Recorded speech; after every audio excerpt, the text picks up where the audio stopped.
ये बहुत ही रोचक किस्सा है और इससे वाक़ई ये पता चलता है कि उस दौर के जो साहित्यकार थे, वो कैसे अपने से जूनियर साहित्यकारों को ना केवल तवज्जो देते थे, किस तरह से उन्हें प्यार करते थे और किस तरह से अपने तरीके से वो प्रोत्साहित उन्हें करते थे। तो हुआ यूँ कि एक बार बच्चन जी भोपाल से गुज़र रहे थे।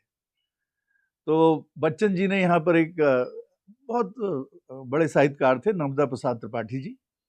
तो नर्मदा प्रसाद त्रिपाठी जी को उन्होंने मैसेज भेजा। वो उनके संपर्क में रहे होंगे या उस समय पत्राचार हो रहा होगा, जो भी कारण रहा होगा, पर उन्होंने ये सूचना नर्मदा प्रसाद त्रिपाठी जी को दी कि भाई नर्मदा, मैं यहाँ से गुजर रहा हूँ और मेरे पास कुछ वक्त रहेगा भोपाल में, तो एक छोटी सी क्यों ना एक गैदरिंग वहाँ पर हो जिसमें कि हम लोग सब बैठ के विचार विनिमय कर सकें। तो त्रिपाठी जी ने वो गोष्ठी आयोजित कर ली।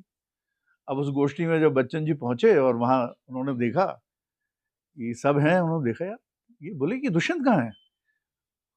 बोले बोले नर्मदा जी ने कहा कि नहीं, मैंने दुष्यंत को बताया तो था, पर वो कुछ इस बात को लेकर अलफ है कि वो सब, जबकि मैं सबसे ज्यादा बच्चन जी के करीब हूँ, तो बच्चन जी ने मुझे सूचना क्यों नहीं दी? तो बोले बस इस नाते जो है वो उसने मना कर दिया कि नर्मदा मैं तो नहीं आऊंगा।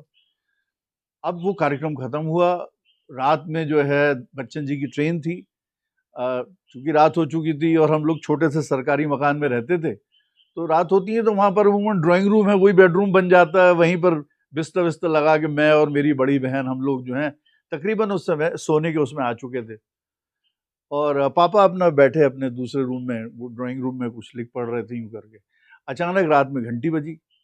घंटी बजी तो पापा ने दरवाजा खोला, देखा कि बच्चन जी सामने, बच्चन जी और नर्मदा जी दोनों सामने खड़े हुए हैं। तो बच्चन जी ने कहा कि भाई, यदि तुम नहीं आ सकते तो हम तो आ ही सकते हैं।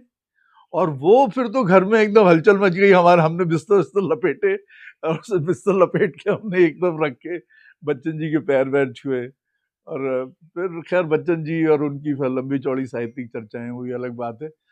पर हमें ये लगा वाकई उस दौर में ये जो मोहब्बत थी, आपसी मोहब्बत, और ये जो घटना जिसके हम प्रत्यक्षदर्शी रहे, जिससे पता चला। एक्चुअली बाद में बच्चन जी ने अपनी एक किताब जो है वो दुष्यंत जी को समर्पित भी की है, संकलन है कविताओं का, वो उन्होंने दुष्यंत जी को समर्पित भी की। और दुष्यंत जी के गुरु भी रहे हैं बच्चन जी। जब इलाहाबाद के दिन थे तो दुष्यंत जी के गुरु भी रहे हैं बच्चन जी। और उस समय एक किताब निकली थी अमिताभ के नाम से, जो अमिताभ जो इतने बड़े आजकल सुपरस्टार वो हैं, तो उस समय एक किताब निकली थी अमिताभ के नाम से, वो निकलती थी। और उसमें योगदान तो इनका, दुष्यंत जी का, कमलेश्वर का, अजित कुमार का, ये सब लोग मिलके उसके जो है उसके संपादन और उसके उसमें हिस्से। तो बच्चन जी से इतने गहरे और प्रगाढ़ संबंध थे, तो दुष्यंत जी को यही लगा कि यार कमाल है, मतलब मैं उनके सबसे करीब और मुझे सूचना नहीं मिल रही है। तो एक इनका अपना जो भी एक जो भी कहें, एक एक मतलब अधिकार संप्रक्त क्रोध, उसे ये कहें, और दूसरी तरफ बच्चन जी का बड़प्पन और उनका प्यार। और तो ये बड़ा एक अद्भुत दृश्य था, वो जो मतलब कभी भी स्मृति से विलोपित हो नहीं सकता।